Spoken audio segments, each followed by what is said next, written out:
اعوذ باللہ من الشیطان الرجیم بسم اللہ الرحمن الرحیم۔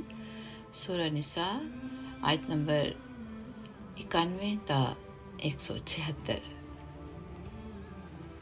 منافقین میں کچھ دوسرے لوگ تمہیں ایسے ملیں گے جو یہ چاہتے ہیں کہ وہ تم سے بھی محفوظ رہیں اور اپنی قوم سے بھی، مگر جب کبھی ان کو فتنے کی طرف واپس بلایا جائے وہ اس میں اوندھے منہ گر جاتے ہیں۔ اور اگر مقتول ایسی قوم سے تعلق رکھتا ہو جو تمہاری دشمن ہے مگر وہ خود مسلمان ہو تو بس ایک مسلمان غلام کو آزاد کرنا فرض ہے،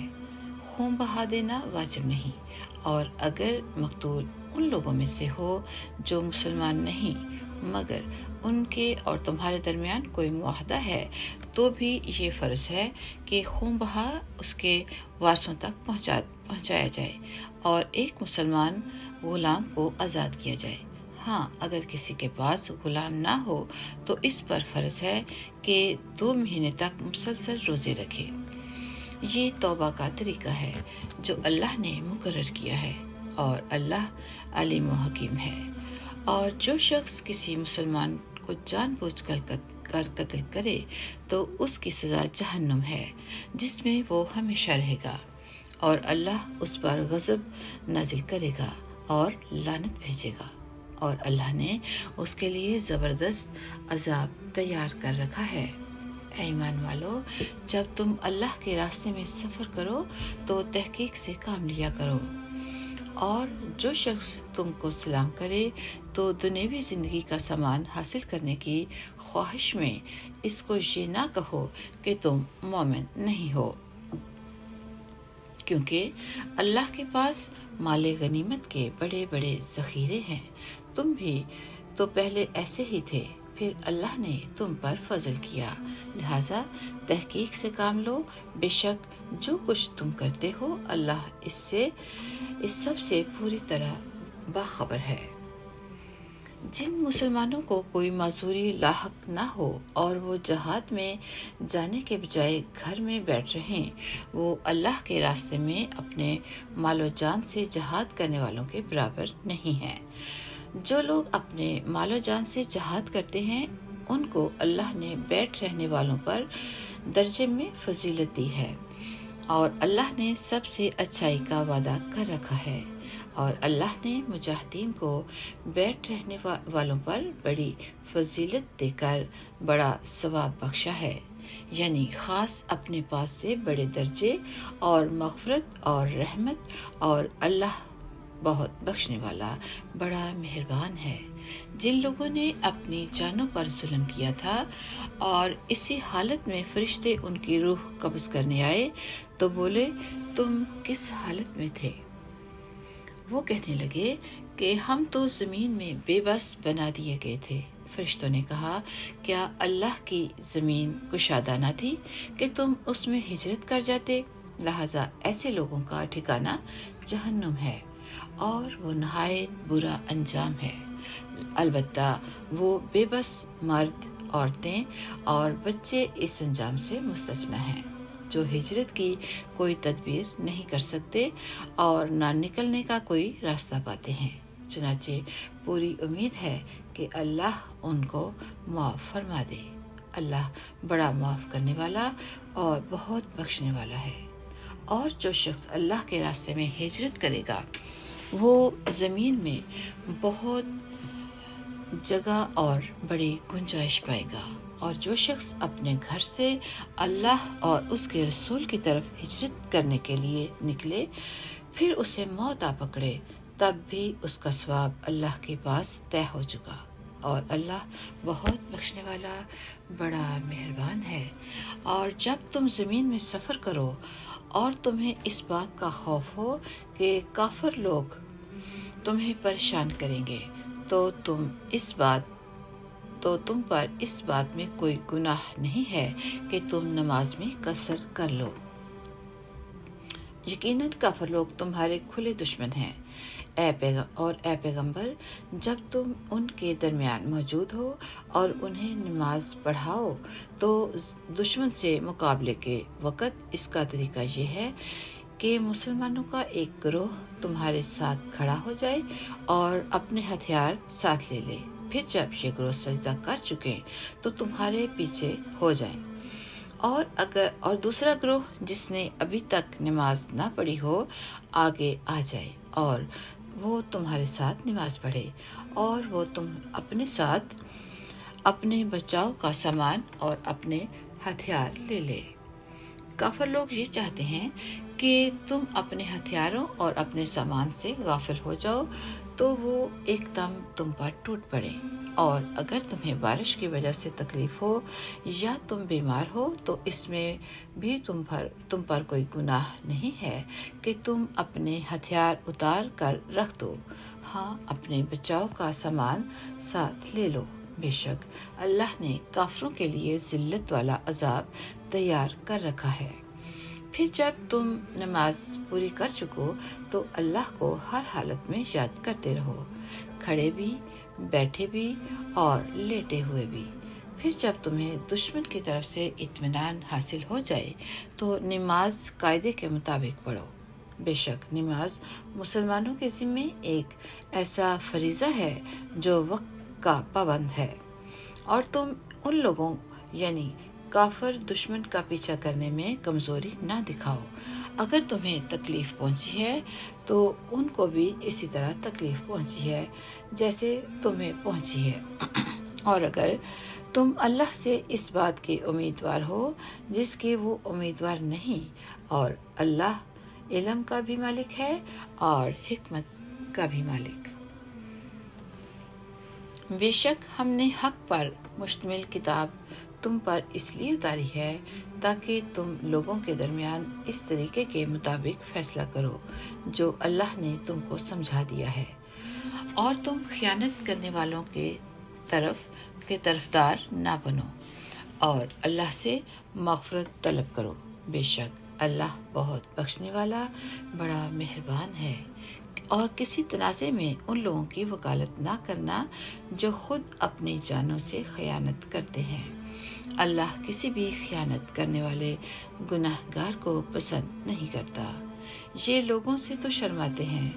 اور اللہ سے نہیں شرماتے، حالانکہ وہ اس وقت بھی ان کے پاس ہوتا تھا جب وہ راتوں کو ایسی باتیں کرتے تھے جو اللہ کو پسند نہیں، اور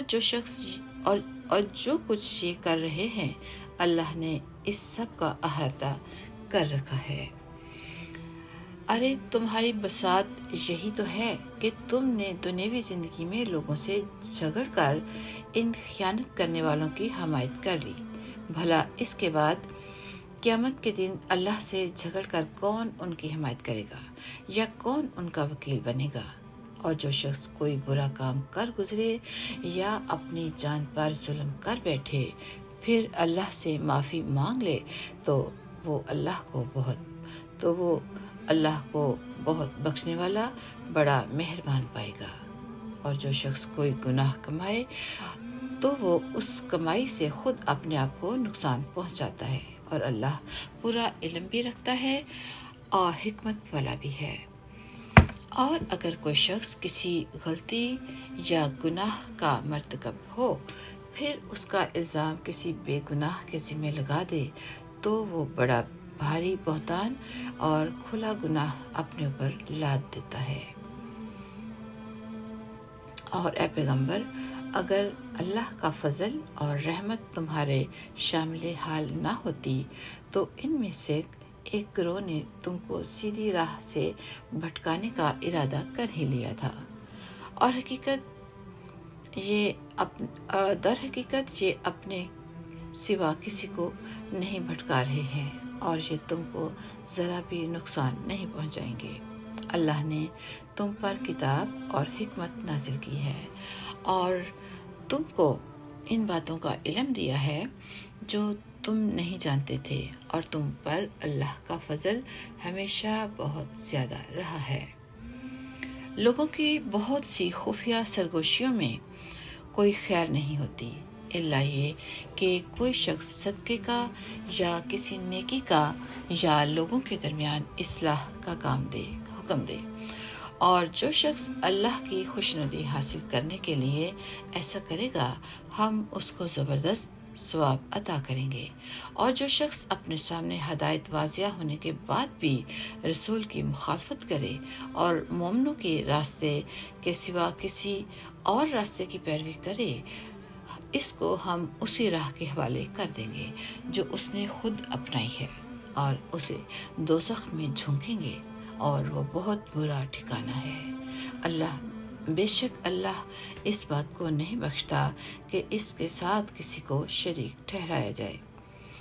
اور اس سے کمتر ہر گناہ کی جس کے لیے چاہتا ہے بخشش کر دیتا ہے، اور جو شخص اللہ کے ساتھ کسی کو شریک ٹھہراتا ہے وہ راہ راست سے بھٹک کر بہت دور جا گرتا ہے۔ اللہ کو چھوڑ کر جن سے یہ دعائیں مانگ رہے ہیں وہ صرف چند زنانیاں ہیں، اور جس کو یہ پکار رہے ہیں وہ اس سرکش شیطان کے سوا کچھ نہیں، جس پر اللہ نے پھٹکار ڈال دی ہے، اور اس نے اللہ سے یہ کہہ رکھا ہے کہ میں تیرے بندوں سے ایک طے شدہ حصہ لے کر رہوں گا، اور میں انہیں راہ راست سے بھٹکا کر رہوں گا، اور انہیں خوب آرزوئیں دلاؤں گا، اور انہیں حکم دوں گا تو وہ چوپایوں کے کان چیر ڈالیں گے، اور انہیں حکم دوں گا تو وہ اللہ کی تخلیق میں تبدیلی پیدا کریں گے، اور جو شخص اللہ کے بجائے شیطان کو دوست بنائے اس نے کھلے کھلے خسارے کا سودا کیا۔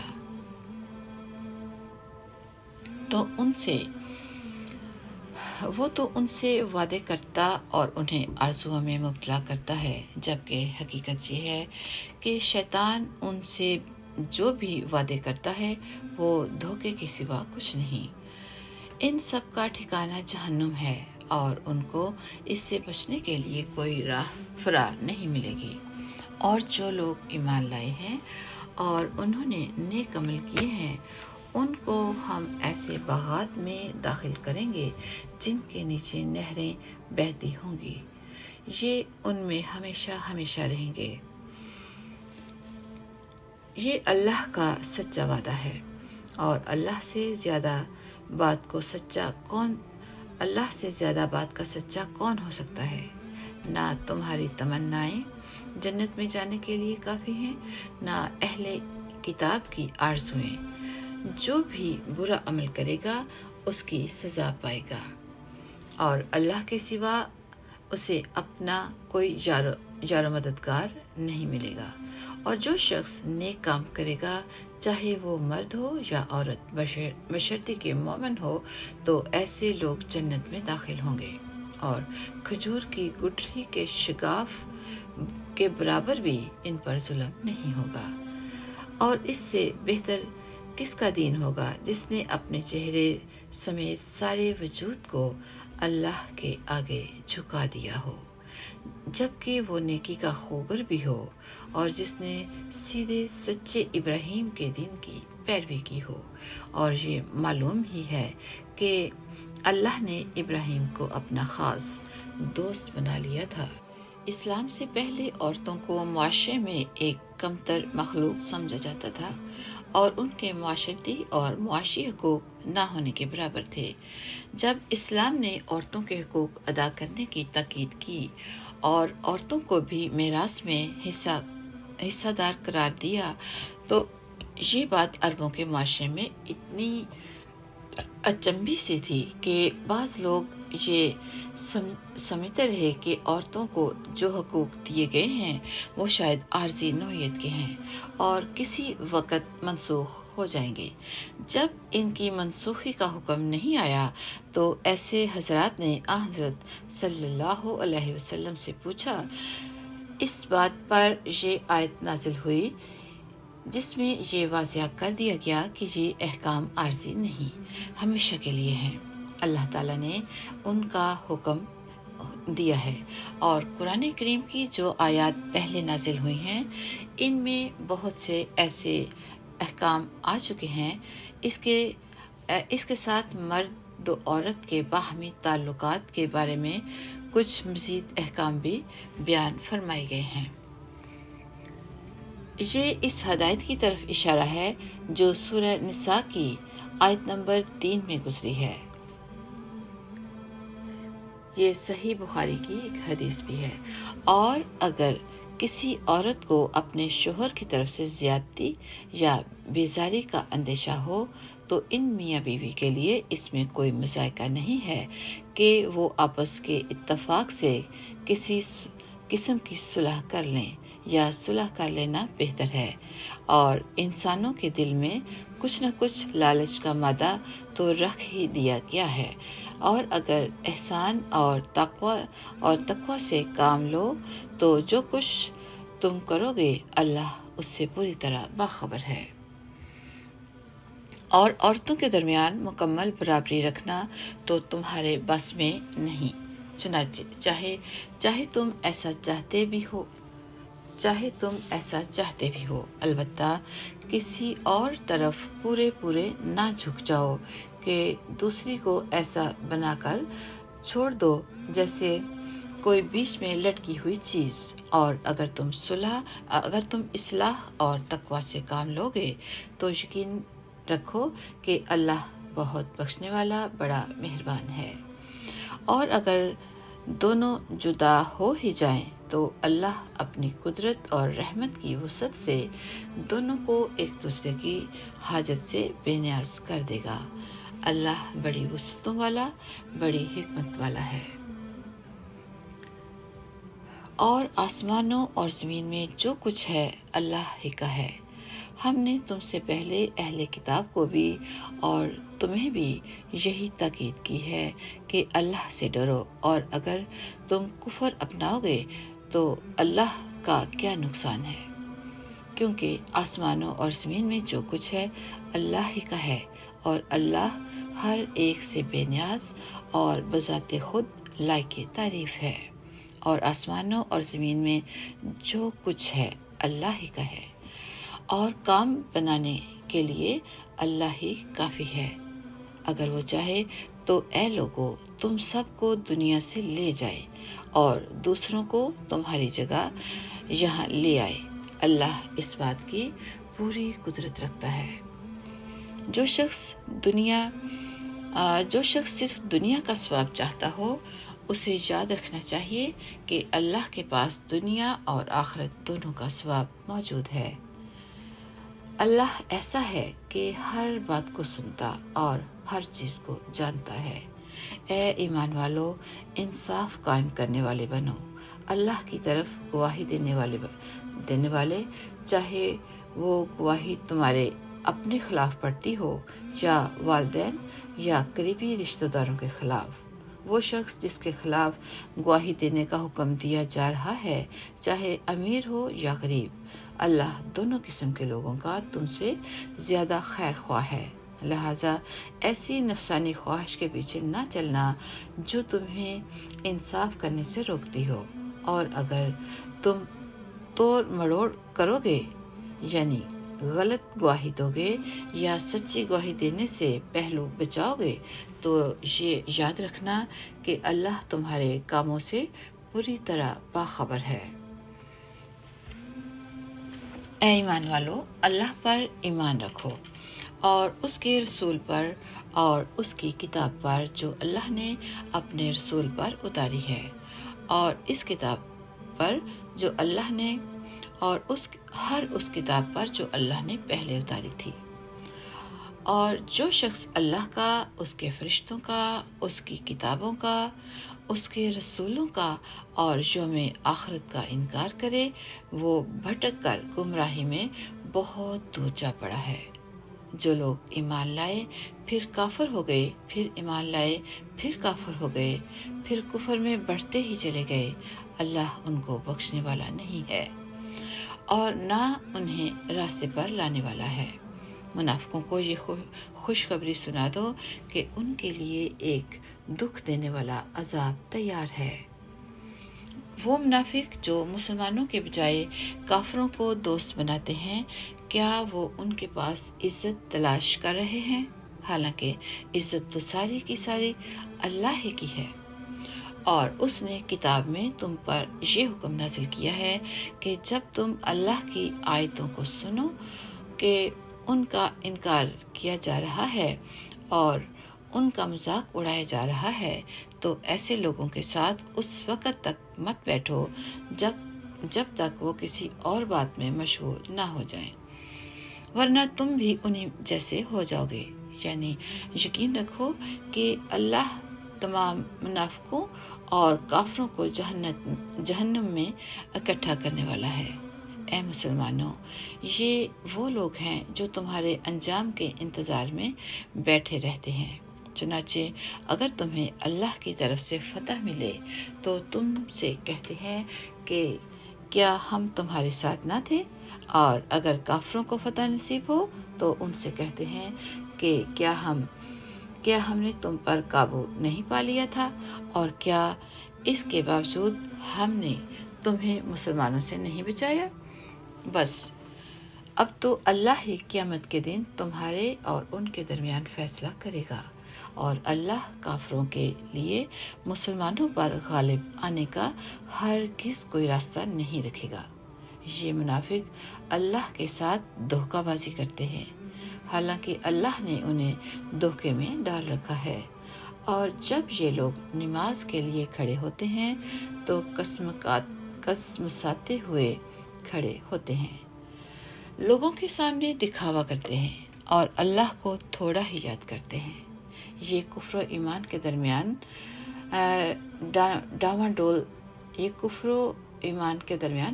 ڈول ہیں، نہ پورے طور پر مسلمانوں کی طرف ہیں نہ ان کافروں کی طرف، اور جیسے اللہ گمراہی میں ڈال دے تمہیں اس کے لیے ہدایت پر آنے کا کوئی راستہ ہرگز نہیں مل سکتا۔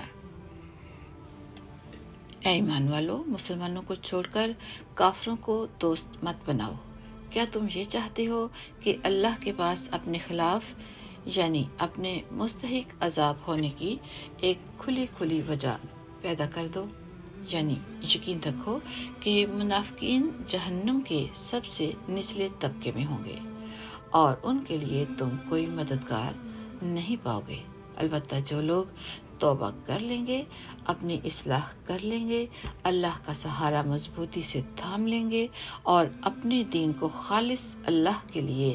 بنا لیں گے، تو ایسے لوگ مومنوں کے ساتھ شامل ہو جائیں گے، اور اللہ مومنوں کو ضرور اجر عظیم عطا کرے گا۔ اگر تم شکر گزار بنو اور صحیح معنی میں ایمان لے آؤ تو اللہ تمہیں عذاب دے کر آخر کیا کرے گا۔ اللہ بڑا قدردان ہے اور سب کی حالات کا پوری طرح علم رکھتا ہے۔ اللہ اس بات کو پسند نہیں کرتا کہ کسی کی برائی علانیہ زبان پر لائی جائے، الا یہ کہ کسی پر ظلم ہوا ہو، اور اللہ سب کچھ سنتا، ہر بات جانتا ہے۔ اگر تم کوئی نیک کام علانیہ کرو یا خفیہ طور پر کرو یا کسی برائی کو معاف کر دو تو بہتر ہے کیونکہ اللہ بہت معاف کرنے والا ہے، اگرچہ سزا دینے پر پوری قدرت رکھتا ہے۔ جو لوگ اللہ اور اس کے رسولوں کا انکار کرتے ہیں اور اللہ اور اس کے رسولوں کے درمیان فرق کرنا چاہتے ہیں اور کہتے ہیں کہ کچھ رسولوں پر تو ہم ایمان لاتے ہیں اور کچھ کا انکار کرتے ہیں، اور اس طرح وہ چاہتے ہیں کہ کفر اور ایمان کے درمیان ایک بیچ کی راہ نکال لیں، ایسے لوگ صحیح معنی میں کافر ہیں، اور کافروں کے لیے ہم نے ذلت آمیز عذاب تیار کر رکھا ہے۔ اور جو لوگ اللہ پر اور اس کے رسولوں پر ایمان لائیں اور ان میں سے کسی کے درمیان فرق نہ کریں تو اللہ ایسے لوگوں کو ان کے اجر عطا کرے گا، اور اللہ بہت معاف کرنے والا بڑا مہربان ہے۔ اے پیغمبر، اہل کتاب تم سے جو مطالبہ کر رہے ہیں کہ تم ان پر آسمان سے کوئی کتاب نازل کرواؤ، یہ کوئی نئی بات نہیں، کیونکہ یہ لوگ تو موسیٰ سے اس سے بھی بڑا مطالبہ کر چکے ہیں۔ چنانچہ انہوں نے موسیٰ سے کہا تھا کہ ہمیں اللہ کھلی آنکھوں سے دکھاؤ۔ چنانچہ ان کی سرکشی کی وجہ سے ان کو بجلی کے کڑکے نے آ پکڑا تھا۔ پھر ان کے پاس جو کھلی کھلی نشانیاں آئیں، ان کے بعد بھی انہوں نے بچڑے کو معبود بنا لیا تھا۔ اس بار بھی ہم نے انہیں معاف کر دیا، اور ہم نے موسیٰ کو واضح اقتدار عطا کیا، اور ہم نے کوہ طور کو ان پر بلند کر کے ان سے عہد لیا تھا، اور ہم نے ان سے کہا تھا کہ شہر کے دروازے میں جھکے ہوئے سروں کے ساتھ داخل ہونا، اور ان سے کہا تھا کہ تم سنیچر کے دن کے بارے میں حد سے نہ گزرنا، اور ہم نے ان سے بہت پکا عہد لیا تھا۔ پھر ان کے ساتھ جو کچھ ہوا وہ اس لیے کہ انہوں نے اپنا عہد توڑا، اللہ کی آیتوں کا انکار کیا، انبیاء کو ناحق قتل کیا، اور یہ کہا کہ ہمارے دلوں پر غلاف چڑھا ہوا ہے۔ حالانکہ حقیقت یہ ہے کہ ان کے کفر کی وجہ سے اللہ نے ان کے دلوں پر مہر لگا دی ہے، اس لیے وہ تھوڑی سی باتوں کے سوا کسی بات پر ایمان نہیں لاتے، اور اس لیے کہ انہوں نے کفر کا راستہ اختیار کیا ہے، اور مریم پر بڑے بھاری بہتان کی بات کہی، اور یہ کہا کہ ہم نے اللہ کے رسول مسیح عیسیٰ ابن مریم کو قتل کر دیا تھا، حالانکہ نہ انہوں نے عیسیٰ علیہ السلام کو قتل کیا تھا، نہ انہیں سولی دے پائے تھے، بلکہ انہیں اشتباہ ہو گیا تھا۔ اور حقیقت یہ ہے کہ جن لوگوں نے اس بارے میں اختلاف کیا ہے وہ اس سلسلے میں شک کا شکار ہے، انہیں گمان کے پیچھے چلنے کے سوا اس بات کا کوئی علم حاصل نہیں ہے، اور یہ بالکل یقینی بات ہے کہ وہ عیسیٰ علیہ السلام کو قتل نہیں کر پائے، بلکہ اللہ نے انہیں اپنے پاس اٹھا لیا تھا، اور اللہ بڑا صاحب اقتدار، بڑا حکمت والا ہے، اور اہل کتاب میں سے کوئی ایسا نہیں ہے جو اپنی موت سے پہلے ضرور عیسیٰ علیہ السلام پر ایمان نہ لائے، اور قیامت کے دن وہ ان لوگوں کے خلاف گواہ بنیں گے۔ غرض یہودیوں کی سنگین زیادتی کی وجہ سے ہم نے ان پر وہ پاکیزہ چیزیں حرام کر دیں جو پہلے ان کے لیے حلال کی گئی تھیں، اور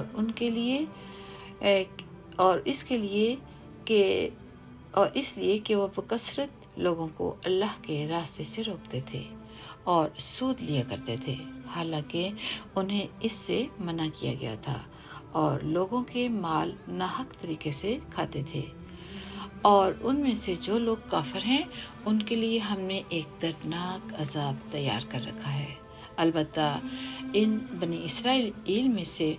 جو لوگ علم میں پکے ہیں اور مومن ہیں، وہ اس کلام پر بھی ایمان رکھتے ہیں جو اے پیغمبر تم پر نازل کیا گیا، اور اس پر بھی جو تم سے پہلے نازل کیا گیا تھا، اور قابل تعریف ہیں وہ لوگ جو نماز قائم کرنے والے ہیں، زکوٰۃ دینے والے ہیں، اور اللہ اور یوم آخرت پر ایمان رکھنے والے ہیں۔ یہ وہ لوگ ہیں جنہیں ہم اجر عظیم عطا کریں گے۔ اے پیغمبر صلی اللہ علیہ وآلہ وسلم، ہم نے تمہارے پاس اسی طرح وحی بھیجی ہے جیسے نوح اور اس کے بعد دوسرے نبیوں کے پاس بھیجی تھی، اور ہم نے ابراہیم، اسماعیل، اسحاق، یعقوب اور ان کی اولاد کے پاس، اور عیسیٰ، ایوب، یونس، ہارون اور سلیمان کے پاس بھی وحی بھیجی تھی، اور ہم نے داؤد کو زبور عطا کی تھی، اور بہت سے رسول ہیں جن کے واقعات ہم نے پہلے تمہیں سنائے ہیں، اور بہت سے ایسے رسول ایسے ہیں کہ ہم نے ان کے واقعات تمہیں نہیں سنائے، اور موسیٰ سے تو اللہ براہ راست ہم کلام ہوا۔ یہ سب رسول وہ تھے جو ثواب کی خوشخبری سنانے اور